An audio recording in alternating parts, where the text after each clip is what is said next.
This week on Healthy Living, a look at the importance of children's fitness during the coronavirus pandemic. Children in Ethiopia share their favorite physical activities. And a martial arts instructor aims to balance karate with a healthy lifestyle for kids. Plus, how pediatric neurosurgeons at Stanford University are using virtual reality to practice surgeries on children's brains. These stories and more in this edition of Healthy Living.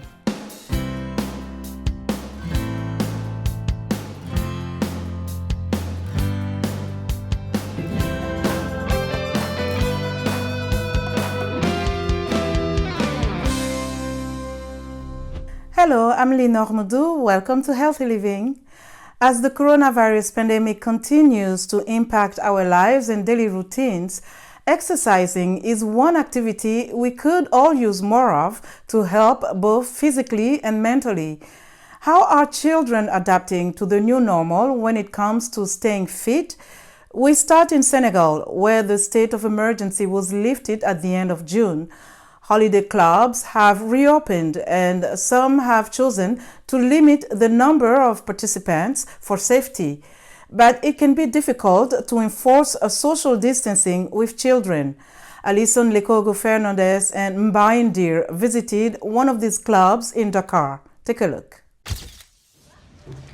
Héloïse et sa sœur cadette, Camille. Héloïse and her youngest sister, Camille, have been spending their afternoons for the past 2 weeks in the Seaside Children's Club.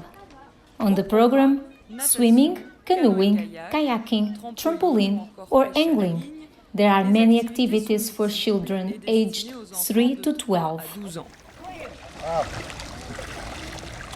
Here, no physical distancing rule for children to be respected. A measure that would be stressful, according to Marie Altounian, the founder and manager of the club. The measures are taken in relation to the parents.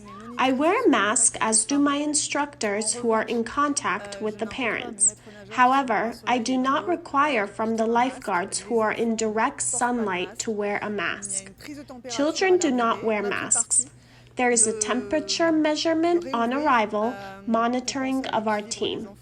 We decided to reopen, keeping the children's well-being in mind.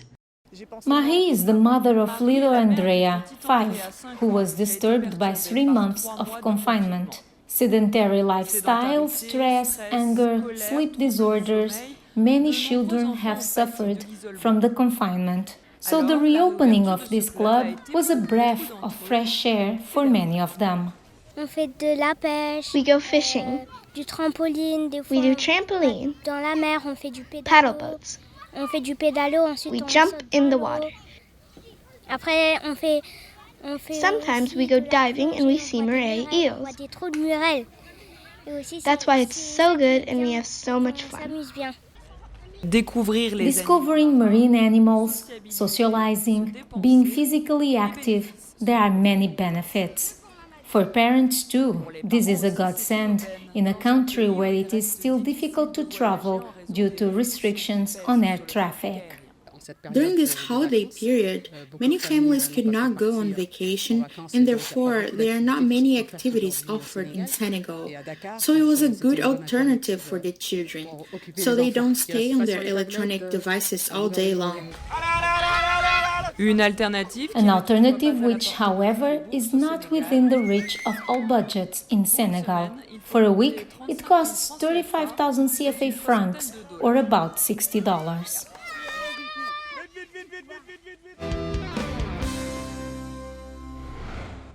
When it comes to a healthy lifestyle, staying focused and keeping up with a routine is key. We spoke to Ricky Fesbach, a martial arts instructor in Cheviches, Maryland, who shares how he helps children develop a growth mindset while adding physical skills to have under their belts. Kenzendo Karate and Foxhall Wellness is half a martial arts school that teaches karate and a half a wellness center that teaches all different types of movement to people of all ages. The goal is to basically teach everybody how to age well by keep moving. My goal for every student that comes into Kenzendo Karate and Foxhall Wellness is to develop a growth mindset. The idea that they should never give up and to keep working to improve. The benefits for martial arts and karate are pretty much three basic goals that I think every martial art tries to teach the students. And that's basically to develop their confidence, to develop their focus, and also develop the ability to persevere and not give up. Because of the coronavirus and the pandemic that everyone is dealing with, everything's kind of been amplified, in my opinion. We are creatures of habit. What we do today kind of determines what happens tomorrow. For your young children, they need to move. They need to play, but of course, responsibly and intelligently with, dealing with the pandemic. Everything we do now is on Zoom. So there's a lot of avenues for people to take advantage of the virtual side. However, it's very difficult to get children to engage, especially the younger ones, on the computer. I know a lot of parents have been having some difficulty. The only suggestion I would give is don't give up. Staying healthy, staying active, exercising, eating well. Diet is very crucial. Also keep in mind that regular sleep is very important. A lot of children I've noticed are staying awake later and they suffer from that. So keep regular routine of sleep, eat healthy, as much plants and vegetables as possible, drink a lot of water, exercise, and smile, right? Be happy because life is good. How do children like to exercise? Here is what some of them in Ethiopia had to say about their favorite physical activities.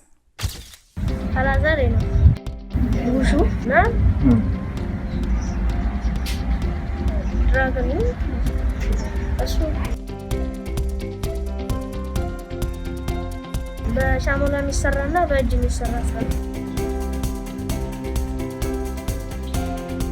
አሁን ሻሞላ ገና ጀማሪ አልገባሁም። ገብቻለሁ ግን ጀማሪ ቢሊንካይ ኳስና ሰርከስ ሌላ ካራቴ ነው። እየሰራለሁ ሰርከስ። ስሜ ቃል ኪዳን ሻምበል ይባላል። 11 ዓመቴ ነው። 7ኛ ክፍል ትምህርት ቆንጆ ነው። በጣም ደስ ይላል። በኮሮና ምክንያት ተዘግቷል። ሮል፣ ባኳሌ፣ ዋንዴ፣ አንድስታንድ፣ ባክሮል፣ ወገብ፣ ወርዶ መነሳት፣ ቱሌክ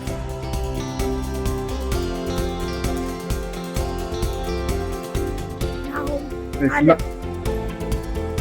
ኳስ፣ ብስክሌት፣ ሩጫ እወዳለሁ። ናታን አለም ሳይክል፣ ኳስ፣ ቮሊቦል፣ ሩጫ፣ ዱቡዱብ፣ ኩሻፕ፣ ሲታፕ። The COVID-19 lockdown in South Africa is raising concerns about worsening child malnutrition. That has long been a problem, but measures to control the pandemic have cut off government meals programs for some of the most vulnerable. Franco Puglisi reports from Johannesburg.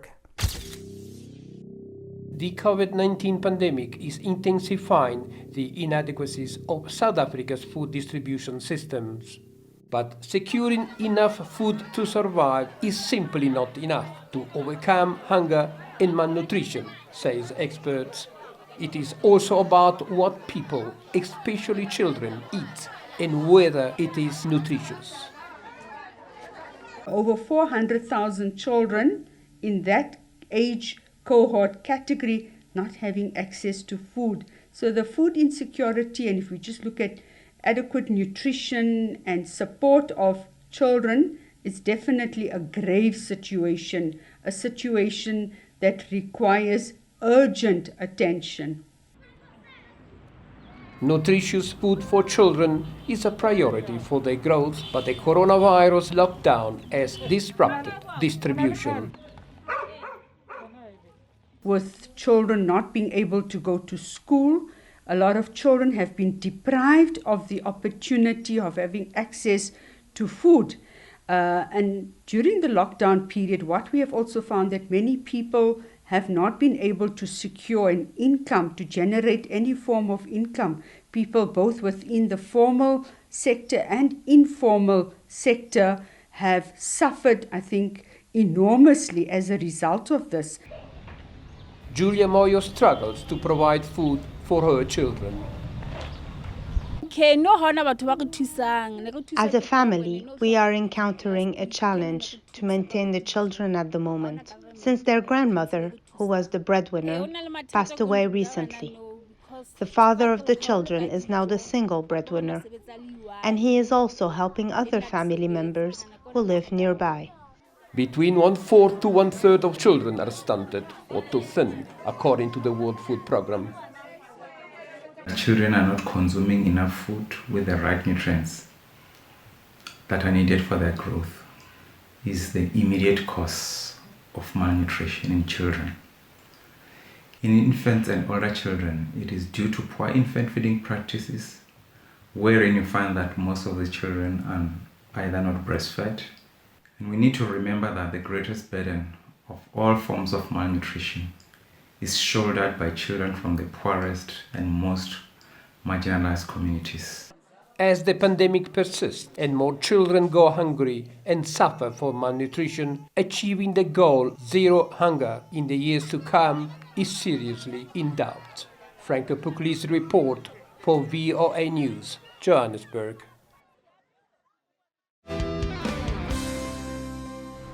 Stanford University Children's Health is using virtual reality to fly through children's brains before major neurosurgeries. Deanna Mitchell explores this new technology in Palo Alto, California. It's pretty cool. It's like you're standing inside your head. Flying through your own brain in virtual reality may sound like science fiction, but it's really happening at Stanford Children's Health, thanks to a new technology called surgical theater. Neurosurgeons use it to practice before major operations, and patients to better understand their treatments. I have a question. Yeah?